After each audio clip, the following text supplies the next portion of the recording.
On Sunday, we talked about the fact that the reality of the resurrection is like an energy drink that we drink in. We talked about how the resurrection is the reality of life, the reality of strength, the reality of courage that we drink into our lives, not just once every year during Easter, but every day. We need to be drinking in the reality of the living, risen Christ.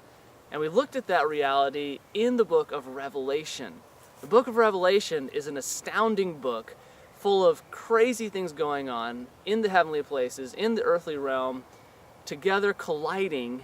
And of all things, the very first chapter deals with the risen Christ. Why would the first visions he see be of the risen Christ? And the answer is obvious. If there's no risen Christ, then we don't have any hope. And so Jesus is very clear when he speaks to John in the very beginning, and he says, I am the risen one. I am the living one. I am the one who went to the grave and came out the other side. And because of that, you don't need to fear. You see, the resurrection delivers us from fear. We can be fearless as believers. We can have courage because the resurrection of Jesus Christ is true. He is alive. He has the keys to death and the grave.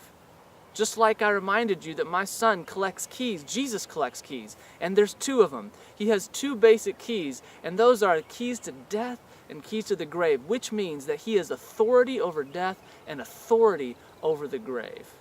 Well, that means we can live for his glory without fear of anybody stopping us or hurting us because we know that Jesus Christ is in control, that he has the keys to death and the grave.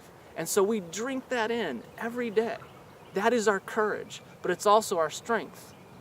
The reality of who Jesus is and his authority, that picture that we saw in Revelation of him in the heavenly place walking amidst the golden lampstands with that gray hair and those fiery eyes and that sword of a mouth, that's our king and he's in charge and we drink that in. That's our strength. But it's also our life, and we looked at that. It's the life that he gave us when he died on the cross.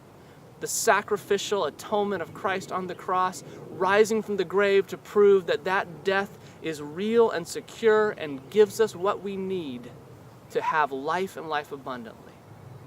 And so the resurrection of Jesus Christ on Easter today is the most incredible thing in the history of the world. And so today I'm standing here by our ponds celebrating on Easter morning the resurrection of Jesus Christ. And I want you to drink it in, not just today, but every day for the rest of your life. The courage and the strength and the life that we have in the risen Christ.